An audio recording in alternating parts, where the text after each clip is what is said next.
After that, Pharisees and religion scholars came to Jesus all the way from Jerusalem, criticizing, "Why do your disciples play fast and loose with the rules?"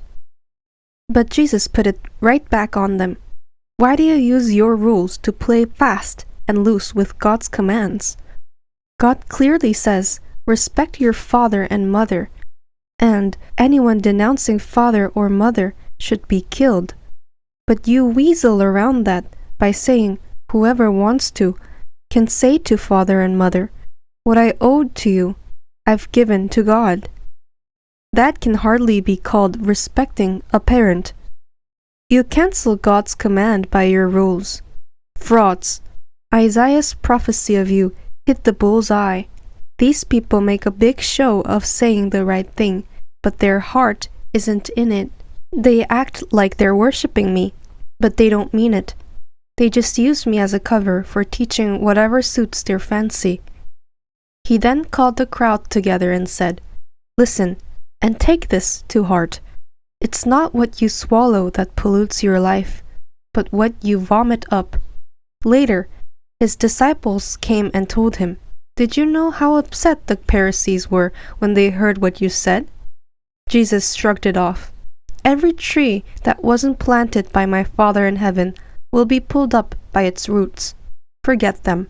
They are blind men leading blind men. When a blind man leads a blind man, they both end up in the ditch." Peter said, "I don't get it. Put it in plain language." Jesus replied, "You too? Are you being willingly stupid? Don't you know that anything that is swallowed works its way through the intestines and is finally defecated? But what comes out of the mouth gets its start in the heart. It's from the heart that we vomit up evil arguments, murders, adulteries, fornications, thefts, lies, and cussing. That's what pollutes. Eating or not eating certain foods, washing or not washing your hands, that's neither here nor there." From there, Jesus took a trip to Tyre and Sidon. They had hardly arrived when a Canaanite woman came down from the hills and pleaded, "Mercy, Master, Son of David, my daughter is cruelly afflicted by an evil spirit." Jesus ignored her. The disciples came and complained, "Now she's bothering us. Would you please take care of her? She's driving us crazy." Jesus refused, telling them, "I've got my hands full dealing with lost sheep of Israel." When the woman came back to Jesus, dropped to her knees and begged, "Master, help me." He said, "It's not right to take bread out of children's mouth and throw it to dogs." She was quick.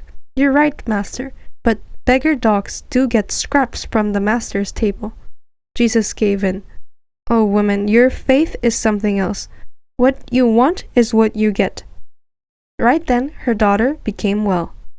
After Jesus returned, he walked along Lake Galilee and then climbed a mountain and took his place, ready to receive visitors. They came, tons of them, bringing along the paraplegic, the blind, the maimed, the mute, all sorts of people in need, and more or less threw them down at Jesus' feet to see what he would do with them. He healed them. When people saw the mutes speaking, the maimed healthy, the paraplegics walking around, the blind looking around, they were astonished and let everyone know that God was blazingly alive among them. But Jesus wasn't finished with them. He called his disciples and said, "I heard for these people. For 3 days now they've been with me, and now they have nothing to eat. I can't send them away without a meal. They'd probably collapse on the road." His disciples said, "But where in this deserted place are you going to dig up enough food for a meal?" Jesus asked, "How much bread do you have?" 7 loaves, they said, plus a few fish. At that, Jesus directed the people to sit down. He took the 7 loaves and the fish. After giving thanks, he divided it up and gave it to the people. Everyone ate. They had all they wanted.